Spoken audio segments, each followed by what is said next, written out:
Meet Uncle Sam. He has a lot of bills to pay.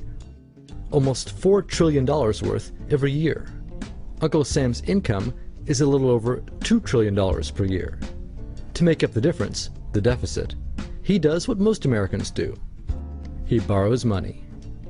When Uncle Sam takes out a loan, he calls it a bond. Bonds can be held by banks, investors, or even foreign governments. Uncle Sam has to promise to pay interest on these bonds, just as you do on any loan you take out. Ever think about paying your mortgage with your credit card? That's exactly what Uncle Sam does. He takes out new loans, new bonds, so that he can make payments on the old ones. All those loans, and especially all that interest, adds up. Right now, Uncle Sam owes about $14 trillion. To put that in perspective, 14 trillion is about the same as the national GDP, the total value of all the goods and services produced by the American economy in an entire year. It's such a huge amount of money that Uncle Sam is starting to run out of people to borrow from, and he's having trouble just paying the interest on his loans.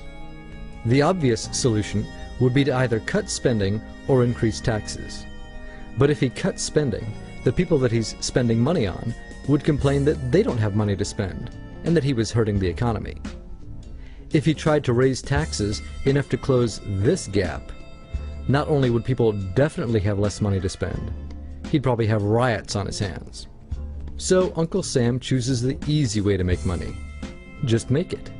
He calls up the Federal Reserve, which is our central bank, and, like magic, dollars are created and deposited in banks all around America. The problem is that the more of something there is, the less it's worth. Same goes for the US dollar. The more dollars there are, the less each one will buy. That's why commodities like gasoline, food, and gold become more expensive when Uncle Sam does his money-making magic. The commodities aren't really worth more. Your money is just worth less. That's called inflation. Remember the foreign governments that lent money to Uncle Sam? When they lent money to the American government, something interesting happened. It made the US look richer, and their countries look poorer. When a country looks poor compared to America, $1 of our money buys a lot of their money. So they can pay their workers only a few pennies a day. With such low labor costs, they can sell their products in America for lower prices than any American manufacturer can. The easiest way for American companies to compete is to move their factories overseas and pay their workers a few pennies a day too. This contributes to a recession.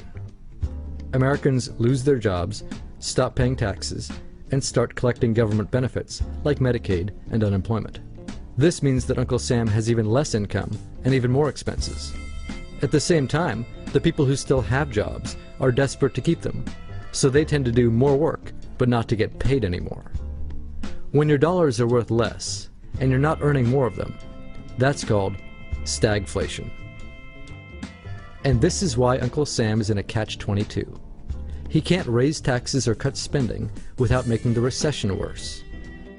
And he can't have the Federal Reserve create more money without making inflation worse.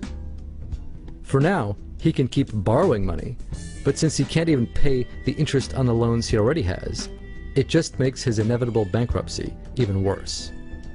Whether it's in 2 months or 2 years, the day will come when Uncle Sam can no longer pay his bills.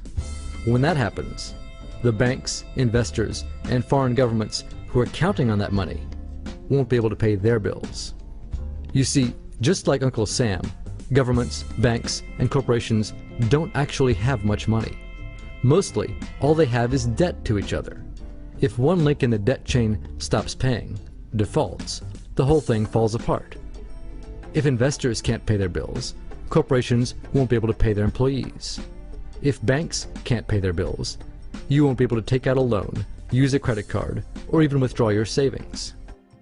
If foreign governments can't pay their bills, their own banks and corporations will have the same problems. That's called a global economic collapse. It's never happened before, so nobody really knows how bad it will be, how long it will last, or even how we'll eventually get out of it. The house of cards has already been built. There's no painless way to dismantle it now. All we can do is to educate each other about what's actually going on, and to prepare for what may be very extraordinary circumstances.